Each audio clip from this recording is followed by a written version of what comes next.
Devant l'urgence et les effets de la crise sur l'économie nationale, le président de la République a mis en place un programme de résilience économique et sociale. Un soutien aux ménages qui se traduit aujourd'hui par la réception à la plateforme de distribution d'un important lot de vivres. Les régions périphériques et du centre seront les premières servies. Aujourd'hui, nous sommes en train de charger plus de 70 camions. Et d'ici ce soir, donc, on aura les 100 camions destinés donc, à 5 régions. La région de Ziguinchor, celle de Kédougou, Matam, c'est 3 régions périphériques, plus 2 régions de centre, la région de Louga et celle de Diourbel. Une aide alimentaire d'urgence pour renforcer la résilience sociale des populations.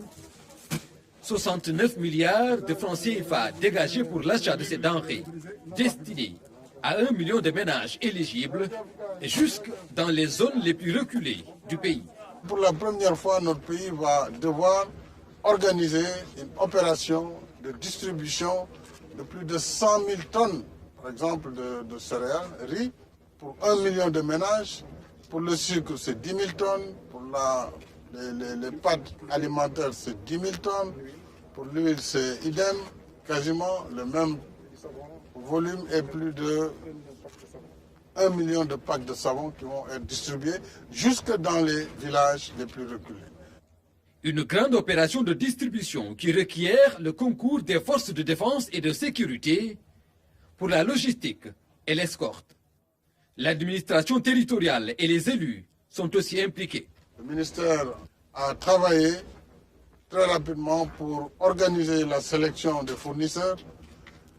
Il a travaillé avec nos forces de défense et de sécurité qui vont accompagner tout le processus jusqu'au destinataire final.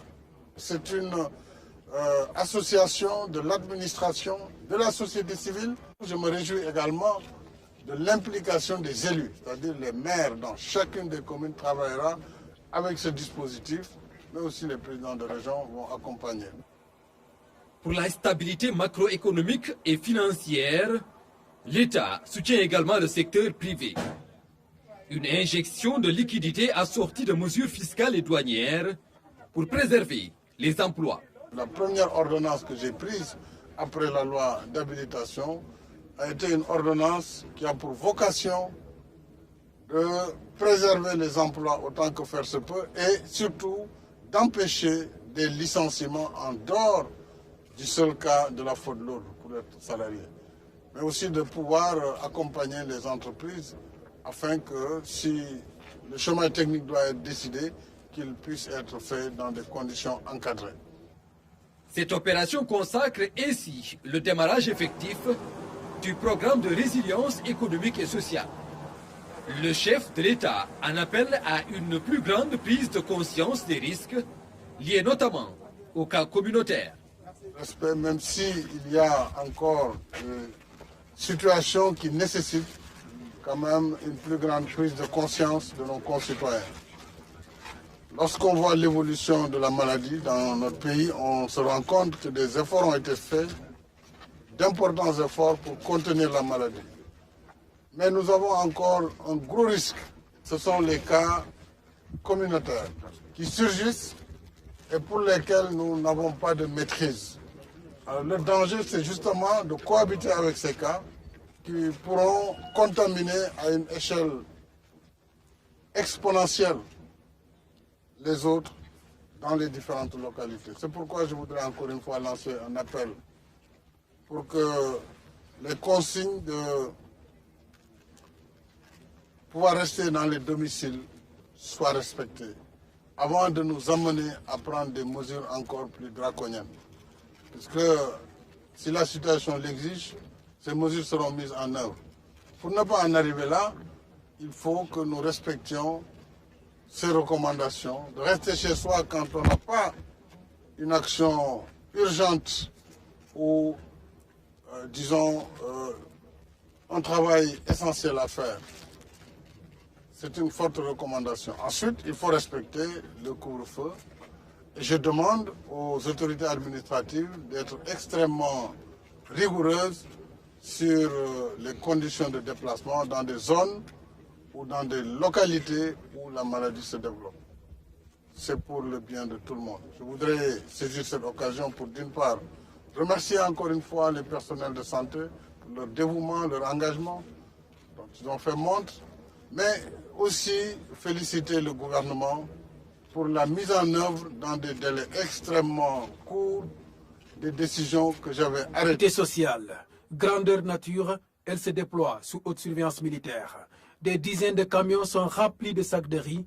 2000 tonnes sont ici en cours d'acheminement vers les régions du pays. Nous allons alimenter l'ensemble des magasins dont dispose le commissariat à la sécurité alimentaire, complétés par les casernes au niveau non seulement des gendarmeries, mais aussi au niveau des casernes donc des militaires.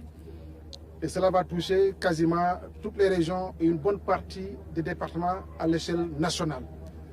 Cette opération va se dérouler à peu près pour une semaine, 7 à 8 jours, et au-delà desquels nous allons commencer fondamentalement la distribution à l'endroit des populations. Une mobilisation exceptionnelle de la gendarmerie et de l'armée est visible. La logistique est à la hauteur de l'enjeu.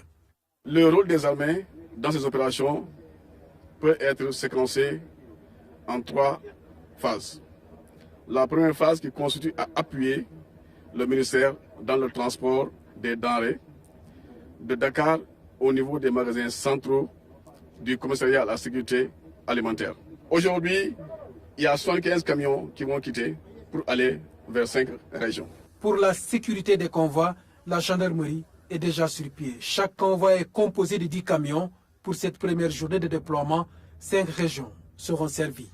Nous avons une équipe donc de convoyage et d'escorte qui consiste de façon synthétique à escorter donc, par convoi de 10 camions de 300 tonnes, 400 tonnes ou 500 tonnes, selon que ce sont des camions de 50, de 40 ou de 30 tonnes, à les escorter jusqu'à leur destination au niveau de la capitale régionale ou au niveau du département et au niveau des magasins du commissariat à la sécurité alimentaire.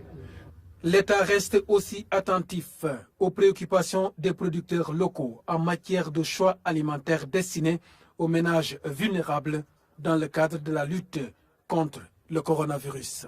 Au niveau de la vallée, seulement 900 tonnes de riz décortiqués étaient disponibles.